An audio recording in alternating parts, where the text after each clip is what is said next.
हर खबर पर होगी आपकी पकड़। डाउनलोड कीजिए एबीपी लाइव ऐप। नमस्कार, आप देख रहे हैं एबीपी न्यूज। मैं हूं आपके साथ शोभना यादव। हैदराबाद में बारिश का कहर लगातार जारी है। हैदराबाद में बिन मौसम बरसात लगातार हो रही है। कहीं कार बह रही है, कहीं ऑटो पानी के सैलाब के सामने बहते हुए चले जा रहे हैं। हैदराबाद की सड़कें तालाब बनी हुई हैं। कौन कहेगा कि ये शहर देश के सबसे स्मार्ट सिटी में से एक है।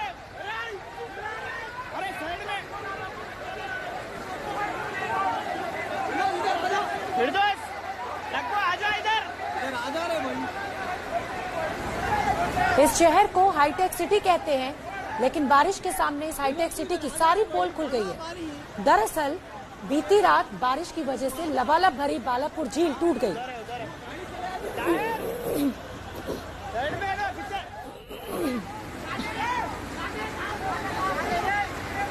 बालापुर झील टूटने से हैदराबाद के कई इलाकों में पानी भर गया है। हैदराबाद के हफीज बाबा नगर, फूलबाग और उमर कॉलोनी में ऐसी ही तस्वीरें देखने को मिल रही।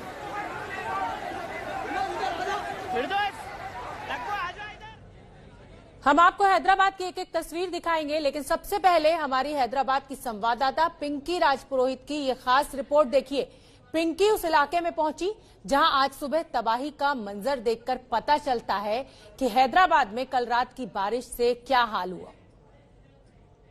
अब आपको कॉलोनीज की तस्वीरें दिखाते हैं कि किस तरह से हैदराबाद में बालापुर झील का पानी इतना ओवरफ्लो हो जाता है कि सीधे कॉलोनीज तक आ पहुंचता है। और यहाँ की बर्बादी की तस्वीरें अगर आपको दिखाए तो आप देख सकते हैं कि किस तरह से एक पूरी की पूरी गाड़ी जो है वो पलट चुकी है।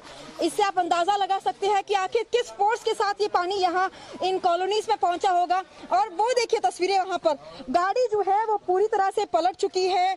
ऑटोज की जो हालत हुई है, घरों में ये पानी पूरी तरह से घुस चुका है। लोगों की जिंदगियां पूरी तरह से अस्त व्यस्त कर दी है, खासतौर पे उन इलाकों में रहने वाले लोगों की।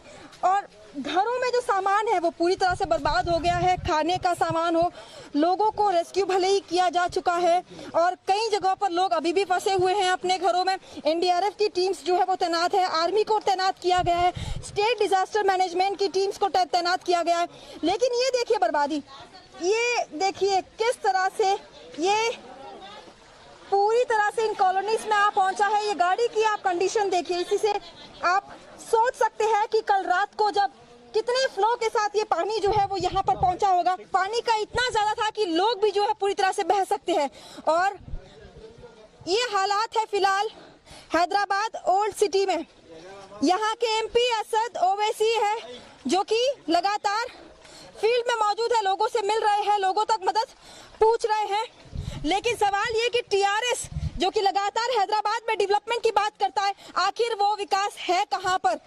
अर्बन प्लानिंग में कितनी ज्यादा पीछे है, ये तस्वीरें जो है ये बयान करती है कि जो खोखले दावे डेवलपमेंट को लेकर किए गए हैं वो पूरी तरह से खोखले हैं। और क्या हैदराबाद शहर जिसको हाईटेक सिटी कहते हैं, वहां पर पानी को जाने की व्यवस्था भी सरकार आखिर क्या नहीं कर सकती? और यही कारण है कि आज आम आदमी की हालत कुछ इस तरह से हो रखी है। कैमरा पर्सन कुशला कुमार के साथ पिंकी राजपुरोहित, एबीपी न्यूज, हैदराबाद। अब हम आपको पिंकी की एक और रिपोर्ट दिखाते हैं जो उन्होंने हैदराबाद की सड़कों का हाल बताया है। हैदराबाद में इस वक्त जो हाल है उसको देखकर ये तो कहा जा सकता है कि बारिश इस साल बहुत ज्यादा हुई, लेकिन सरकार की नाकामी से भी इनकार नहीं किया जा सकता है। एक हफ्ते के भीतर ये दूसरी बार है जब हैदराबाद में भारी बारिश के कारण बाढ़ के हालात पैदा हो गए हैं। तस्वीरें अगर आप देखेंगे तो हाफिज बाबा नगर की ये तस्वीरें हैं और किस तरह से बालापुर झील का जो पानी है वो शहर भर में घुस आया है। ये सीधे तौर पर टीआरएस सरकार पर कहीं ना कहीं सवाल खड़े करती है कि जिस डेवलपमेंट की बात लगातार टीआरएस गवर्नमेंट केसीआर सरकार करती आई है, आखिर वो डेवलपमेंट है कहां? लगातार दूसरी बार है ये जब आप देख सकते हैं कि किस तरह से पानी जो है इस वक्त आप ये जो मेन रोड है यहाँ पर अगर इतना पानी है तो इसी से आप अंदाजा लगा सकते हैं कि लो लाइंग एरियाज में आखिर कितना पानी होगा। मैं अपने कैमरा पर्सन कुशला कुमार से कहूंगी कि आपको दूर दूर तक तस्वीरें दिखाएं, आपको सिर्फ और सिर्फ यहाँ पर पानी ही दिखाई देगा। क्या यही है केसीआर सरकार का डेवलपमेंट? सवाल इसलिए भी उठ रहा है क्योंकि बारिश हैदराबाद में हर साल होती है, हालांकि इस साल बारिश ज्यादा हुई है। जब पहली बारिश हुई थी वो 300 mm की और कल रात को जो हुई है वो 190 mm की बारिश हुई है, लेकिन क्या हाईटेक सिटी में पानी के लिए या पानी को इस तरह से हैंडल करने के लिए क्या सरकार के पास कोई भी प्लानिंग नहीं है? तो ये तस्वीरें आपने देखी, ये रिपोर्ट्स आपने देखी और अब पिंकी राजपुरोहित हमारे साथ लाइव जुड़ रही हैं। पिंकी, ये तस्वीरें हमने देखी, अपने दर्शकों को दिखाई, पानी पानी हैदराबाद। अब मैं आपसे ये जानना चाहूंगी कि सरकार की नाकामी तो सामने आ गई है, जिस तरीके से शहर की स्थिति है, ड्रेनेज व्यवस्था, राहत और बचाव की क्या स्थिति है इससे?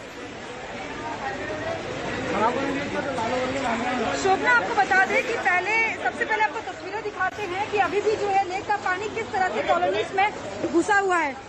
दूसरा, जहां तक राहत की बात है तो लगातार एनडीआरएफ, आर्मी, स्टेट डिजास्टर की टीम्स जो है वो मौजूद है, लोगों को रेस्क्यू किया जा रहा है। इससे पहले जो पहली बाढ़ आई थी तब भी लोगों को रेस्क्यू किया गया था और अभी भी जो है उन तक रिलीफ मटेरियल पहुंचाने की कोशिश लगातार जारी है। लेकिन सबसे मेन चीज यहाँ पर ये है कि ये तमाम पर्सोनल जो है वो मौजूद है यहाँ पर फील्ड में, लेकिन सरकार कहाँ पे है?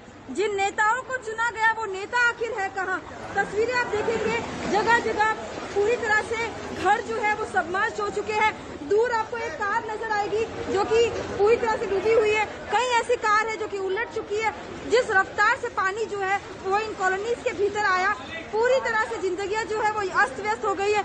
एक हफ्ते के भीतर ये दूसरी बार है जब बाढ़ के हालात हैदराबाद में पैदा हुए हैं, लेकिन सरकार और जो नेता जिन नेताओं को चुना गया वोट देकर, वो आखिर कहाँ पर है? लगातार तमाम जो रेस्क्यू टीम्स है उनकी ओर से कोशिश की जा रही है कि जितने ज्यादा हो सके लोगों को रेस्क्यू किया जाए। इससे पहले हमने एबीपी न्यूज पर भी दिखाया था कि किस तरह से आर्मी और एनडीआरएफ समेत तमाम जो टीम्स है वो रेस्क्यू कर रहे हैं, लोगों तक रिलीफ मटेरियल पहुंचाया जा रहा है। लेकिन अभी भी हालात जो है वो सुधरे हुए नहीं है, बल्कि बालापुर लेक जो कि कभी 90 एकड़ की हुआ करती थी, वो लेक अभी महज 12 एकड़ की रह गई है। यानी इससे आप अंदाजा लगा सकते हैं कि एंक्रोचमेंट कितनी बड़ी संख्या में हो रहा है। आखिर सरकार क्या कर रही है? जब भी ऐसे हालात पैदा होते हैं तो सरकार जो है वो लोगों से सवाल करती है कि आप रिवर बेड पे या लेक बेड पर जो है घर बनाते हैं, लेकिन इसकी परमिशन सरकार की ओर से दी जाती है। कहाँ है टीआरएस सरकार? और सीधे तौर पर डेवलपमेंट की बात करते हैं, लेकिन एंक्रोचमेंट जिस तरह से शहरों में हो रहा है वो एक बहुत बड़ा कंसर्न है। इसलिए सिर्फ नेचुरल कैलामिटी को कहकर सरकार जो है वो अपनी रिस्पॉन्सिबिलिटी से पल्ला नहीं झाड़ सकती। ये कहीं न कहीं बहुत बड़ा सवाल है। पिंकी राजपुरोहित, इस समय जो हम तस्वीरें दिखा रहे हैं वो बहुत शर्मनाक भी हैं, दुख भी हो रहा है उन तस्वीरों को दिखाते हुए। जेसीबी मशीन में छोटे छोटे बच्चे और महिलाएं बैठी हुई हैं और उनको वहां से निकाला जा रहा है। अब क्या इतने भी इंतजाम सरकार के पास नहीं है कि ढंग की गाड़ियां या नाव का इंतजाम कर सके? जेसीबी मशीन कोई महिला और बच्चों को निकालने के लिए इस्तेमाल की जाती है। ऐसी तस्वीरें सिर्फ इस देश से ही मिल सकती हैं।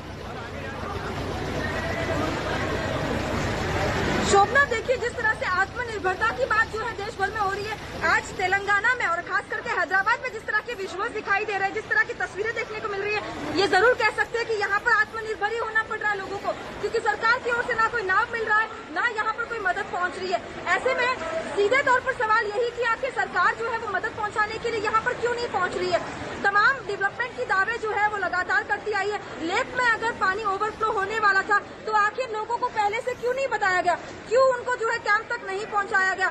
जब एक लेवल तक जब पानी पहुंचता है तो क्या सरकार की जिम्मेदारी नहीं है कि उन तक ये इन्फॉर्मेशन पहुंचाई जाए लोगों तक? और लो लाइंग एरियाज में खासतौर पर जब भी ऐसे बाढ़ के हालात होते हैं तो लोगों तक ये इन्फॉर्मेशन पहुंचाई जाती है ताकि जल्द से जल्द जो है लोगों को इवैक्यूएट किया जा सके। लेकिन यहाँ पर हालात ऐसे हैं कि लोग जो है कई दिनों से छतों पर इंतजार कर रहे हैं कि कब उन तक जो है दो वक्त का खाना पहुंचे। तो इस तरह की स्थिति है और फिलहाल हर जगह पर जो है केवल पानी पानी दिखाई दे रहा है और किसी भी तरह की कोई भी राहत सरकार की ओर से फिलहाल नहीं देखी जा रही। हर साल करोड़ों रुपए का सैंक्शन जो है वो डेवलपमेंट के नाम पर किया जाता है। आखिर ये करोड़ों रुपए है कहाँ पर? बिल्कुल ठीक कह रहे हैं आप। शहर जो कि हाईटेक शहर है वहाँ पर इस तरह के हालात पैदा हो जाते हैं। बिल्कुल पिंकी राजपुरोहित, ये जो तस्वीरें आप दिखा रही हैं शर्मनाक भी हैं और सरकार से गंभीर सवाल भी उठा रही हैं कि जिस विकास का सपना दिखाकर आंध्र प्रदेश के 2 हिस्से किए गए थे, जो तेलंगाना नया राज्य बनाया गया था, क्या यह है उसका विकास?